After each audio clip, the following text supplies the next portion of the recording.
उप मुख्यमंत्री अजित पवार पर सांसद संजय राउत ने तीखी और विवादित टिप्पणी की, जिसके बाद शिवसेना उबाठा गुट और राष्ट्रवादी कांग्रेस अजित पवार गुट में विवाद छिड़ गया है।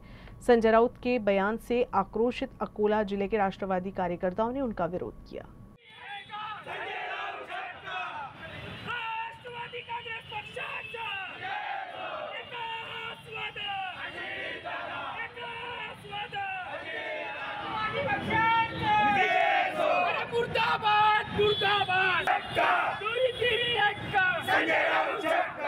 राष्ट्रवादी काँग्रेस पक्षाचे राष्ट्रीय अध्यक्ष आणि राज्याचे उपमुख्यमंत्री आदरणीय अजितदादा पवार यांच्याबद्दल राज्यसभेचे खासदार असलेले, आता मी थोडं मर्यादित बोलतोय, पण त्यांनी ज्या पद्धतीने अजितदादाला एकेरी भाषा वापरली, आता त्या भाषेत बोलतो।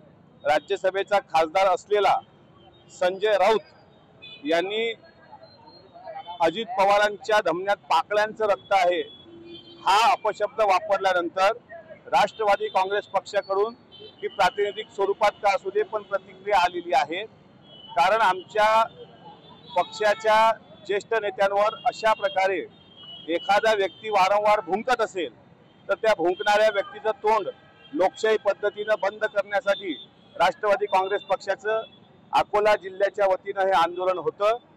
100 दाऊद आणि 1 राऊत असा जो नारा आम्ही दिला, त्याच्या मागचं कारण संजय राऊतांचा डीएनए हा दाऊद इब्राहिमचा आहे का हे तपासलं पाहिजे। कारण राऊत हे दाऊदचे औलाद आहेत असं सातत्याने सोशल मीडियावर सांगितलं जातं। त्यामुळे अशा विकृत माणसाची विकृती ठेचली पाहिजे म्हणून संजय राऊत यांच्या विरुद्ध राष्ट्रवादी काँग्रेस पक्षाने हे आंदोलन केलेलं आहे।